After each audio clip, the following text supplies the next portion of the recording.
2023年11月，美国和中国领导人在旧金山签署协议，就联合对抗芬太尼这种毒品贸易行为达成共识。在今天的视频中，我们将揭开一个隐藏在现代社会阴影下的真相，从街头的暗巷到国际政治的高层，一种名为芬太尼的毒品正在悄然改变我们的世界。这不仅是一段关于药物滥用的故事，更是一个关于科学、道德和人性挑战的深刻探讨。请跟随我们科技的脚步，一起探索这个现代毒品帝国。1894年，在德国的一户普通人家里，一位老人躺在床上，正忍受病痛的折磨。Daddy， 来吃药吧。儿啊，这个药吃了肚子好难受，能不能不吃啊？ Daddy， 你的风湿病只能靠这个水杨酸来治疗啊。哎，那好吧。Daddy 好可怜，我是学医的，难道就没有其他的好药了吗？不行，老子信了你的邪。儿子夜以继日的工作实验，最终把两种物质混合在了一起。Daddy， 试一试这种药。太好了，儿啊，我又可以去爬山了。当年这个广告可谓是家喻户晓，也让菲利克斯·霍夫曼这个名字在2002年入选了美国国家发明家名人堂。但就在霍夫曼创造出阿司匹林的11天之后，他的试管里出现了一个副产品，这个副产品的大名后来丝毫不逊色于阿司匹林。但不幸的是，如果把阿司匹林比作拯救人类的天使，那么这个副产品则是恐怖的恶魔，它就是阿乙酰吗啡。另外一个让人闻风丧胆的名字就是海洛因。在英文里，药品和毒品是同一个单词 drug， 在中文里也有句俗语，是药三分毒。中西医在这里似乎是不谋而合，几乎所有毒品最初都是被当作药品开发出来的。毒品的历史最早可以追溯到公元前，那时候尼罗河边的人们发现，给战争中受伤的士兵服用一种草药后就可以镇痛，普通人平时服用也可以神清气爽。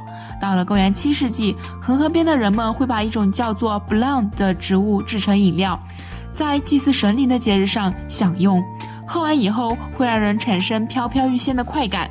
到了19世纪，黄河边流行过一种福寿膏，不论是达官显贵还是贩夫走读，都对其欲罢不能。可能大家觉得这都是猴年马月的事情了，还拿来说，那就说说我们现在还流行的快乐水吧。可口可乐创立早期的配方中就有一种快乐因子，这种因子是从古柯叶 Coca leaf 中提取的，所以可口可乐名字里 Coca-Cola 中的 Coca 就是这么来的。这个快乐因子现在叫做可卡因，所以当时的可口可乐只在药店里售卖，主治头疼、抑郁、精神不振。直到后来发现可卡因的危害后，才从配方中去除了这个有害物质。这些玩意儿都是从植物里提炼出来的，而植物有固定的生长期且产量有限。但自从人类开始在实验室里合成 drug 后，事情就开始变得不一样了。过去的几十年里，吗啡、可卡因、海洛因、冰毒悉数登场。俗话说，江山代有才人出，一代新人换旧人，风水轮流转，今年到我家。时至今日，毒王的位子上坐着一个叫芬太尼的家伙。和历代前任不同的是，这是一种完全在实验室里就可以合成的化学品。理论上，只要有设备和化学原料，想要多少就有多少。至此，潘多拉魔盒被彻底打开了。芬太尼的药效是吗啡的100倍，是海洛因的50倍，2毫克，也就是笔尖大小的分量，就足以可以致命。2021年，在美国，芬太尼每5分钟夺走1条人命。有媒体估计，按照这个速度，2030年将有120万人因为芬太尼而死于非命。为什么毒品可以蛊惑人心，直至欲罢不能呢？作为一个负责任的科技自媒体频道，只有让大家了解到毒品的作用原理，才能够真正做到防范于未然。那么再次请出我们资深的临时工查的 GPT， 开工啦！大家好，我本来有一个非常漂亮的花园，每当春暖花开的时候，我就去花园边赏花，那是我觉得最美好也最怀念的时光。在阳光明媚的日子里，总会有一些小蜜蜂飞来帮助花朵授粉和采蜜，所以花园里一直欣欣向荣。后来花园里飞来了一种更大的马蜂，起初我发现这些马蜂逗留过的植物都长得又大又快，这个发现勾起了我的贪婪。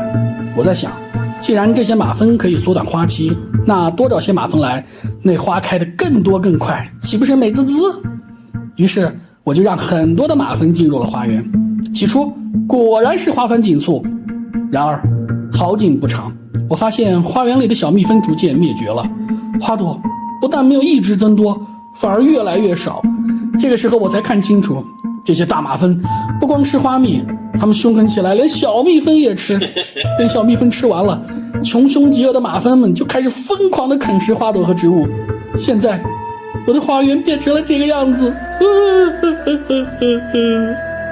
请节哀，这是一个悲伤的故事，但凡让你上瘾的都将毁了你。故事里的花园就是我们的神经系统，小蜜蜂则是我们体内的多巴胺、内啡肽和血清素，它们可以正常调节我们的喜怒哀乐。而芬太尼等毒品就是大马蜂，它们一旦泛滥就会杀死小蜜蜂，然后对神经系统造成不可逆的损害，进而破坏人体的各种组织。也许有人会问，明知道毒品那么多危害，国家为什么不直接彻底对其销毁呢？谁要为毒品的泛滥负责呢？能否在开发新的 drug 之初就做到未雨绸缪呢？以上问题涉及多角度、深层次的社会原因和人性问题，建议大家可以在《绝命毒师》这部剧中去寻找答案。说到这儿，有一个现实版的《绝命毒师》不得不提。亚历山大·萨沙·西奥多·舒尔金，他出生于加利福尼亚州伯克利郡。16岁时，舒尔金借助奖学金进入到哈佛大学的有机化学系进行学习。1943年，舒尔金辍学并加入美国海军。服役期间，舒尔金曾因为拇指受伤需要接受手术。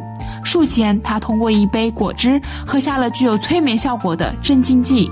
那种奇妙的感觉从此为他的人生打开了一扇大门。海军退役后，舒尔金为了继续追随那种感觉，他进入了大学，并于1954年被加利福尼亚州立大学伯克利分校授予生物化学博士学位。随后，他逐渐成为了精神病学和药理学领域的专家。1976年，舒尔金听说了一种叫做亚甲二氧甲基苯丙胺的物质，当时简称为 MDMA。又是好奇心的驱使下，他为 MDMA 设计出了一种新型合成的方法。经过亲身尝试之后，他觉得这个玩意儿棒极了，于是推荐给了一些心理医生作为辅助治疗的药物。也是机缘巧合之下，在这些心理医生之中，有一个叫做安妮的女生，最后成为了他的妻子。而他所推广的这种药物，后来被称作摇头丸。都说兴趣是最好的老师，对舒尔金来说，没想到兴趣还成了红娘。在遇到安妮以后，志趣相投的他们分别在1991年和1997年共同出版了《化学的爱情故事》和《延续》。这两本书描述了他们的研究工作和个人服用精神药物的真实体验。书中记录了近300种精神类药物的制作方法。